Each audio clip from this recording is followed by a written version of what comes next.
საქართველოს სამომავალი ვარსკვლავი 16 წლის მოცეკვავე ანანო უნდა ვიხსნათ ჯოჯოხეთისგან. 80 წელს გადაცილებული კაცი ნამდვილ სატანად მოევლინა ბავშვს. კაცი, რომელსაც მხედველობა უჭირდა და დამოუკიდებლად გადაადგილებაც კი არ შეეძლო ნორმალურად ჯოხის გარეშე, საჭესთან იჯდა.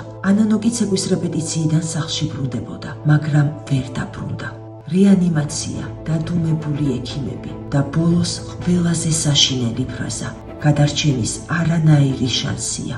აქაც გითხრეს, რომ ძალიან მძიმე იყო და იმედს ვერ მოგცემდნენ ვერაფერს. და 3 დღე იყო კრიტიკული თუ გადალახავდა. 3 დღე გადავლახეთ. მე უკვე გვეგონა რომ всё. აღარაფერი აღარ იქნებოდა და მეოთხე დღეს დაიწყო ტვინმა შეშუპება.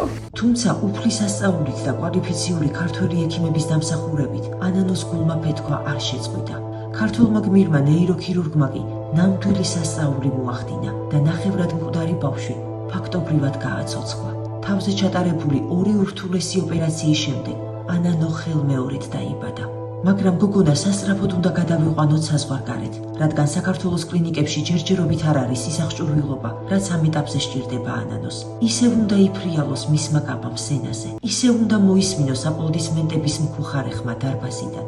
არ უნდა დავუშვათ, რომ საქართველოს სამომავალი ვარსკვლავი მთელი ცხოვრება ინვალიდის ეტლს მიჯაჭვული დარჩეს. უცხოელი ექიმები უკვე ელოდებიან ჩვენს გოგონას, მაგრამ რაქნა საბრალო დედა, ხოლო ტრანსპორტირება 22,000 ლარი ჯდება. ჯანდაცვის სამინისტროს დაფინანსების ლიმიტი საქართველოშივე ამოიწურა. რას გვირჩევთ ჩვენო მეგობრებო? მივატოვოთ ანანო?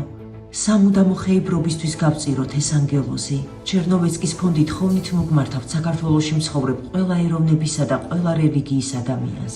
სიკეთეს არ აქვს ეროვნება, სიყვარულს კი მხოლოდ ერთი ღმერთი ჰყავს და დღეს თავად უფალი გვევედრება თავისი შვილის 16 წლის ანანოს გადარჩენას.